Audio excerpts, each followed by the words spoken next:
les enjeux liés à la protection de l'environnement. Il participe actuellement à un forum méditerranéen à Cela, l'événement qui se poursuit pendant encore une dizaine de jours, met l'accent sur l'implication des nouvelles générations dans la question des défis liés au changement climatique et aux questions écologiques. C'est un reportage de Belinda Nbeni et Khaled Reitou.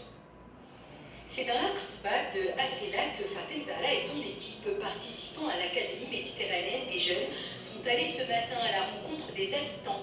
L'objectif, se livrer à un jeu de questions-réponses pour mieux cerner les problématiques de la population. Chaque personne qui nous donne des informations sur la ville, sur les peintres, les artistes qui visitent la ville, donc on leur remet en contrepartie un sac écologique pour sensibiliser les gens en matière de la protection de l'environnement. Un véritable travail de terrain et de proximité dans différents coins de la ville, auxquels se sont livrés près de 150 jeunes, tous acteurs associatifs provenant de plusieurs régions du Maroc, mais aussi de pays du pourtour méditerranéen. L'échange d'expériences est très important. En participant aujourd'hui au Maroc à l'Académie méditerranéenne des jeunes, je pourrai transmettre ce que j'ai appris en Algérie et ainsi organiser des rencontres autour de la préservation de l'environnement.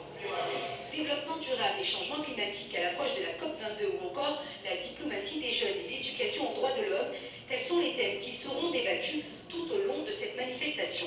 Les objectifs de cette académie, c'est qu'on peut offrir un espace de dialogue entre les jeunes, comment développer l'esprit d'ouverture et de tolérance des nouveaux leaders du futur, et bien sûr comment développer une politique nationale de la jeunesse. À l'issue de l'Académie méditerranéenne des jeunes, les participants adopteront la déclaration d'Asila qui devrait mettre en exergue les différents plans d'action proposés par la jeunesse pour une meilleure protection de notre environnement dans la perspective de la COP22 à Marrakech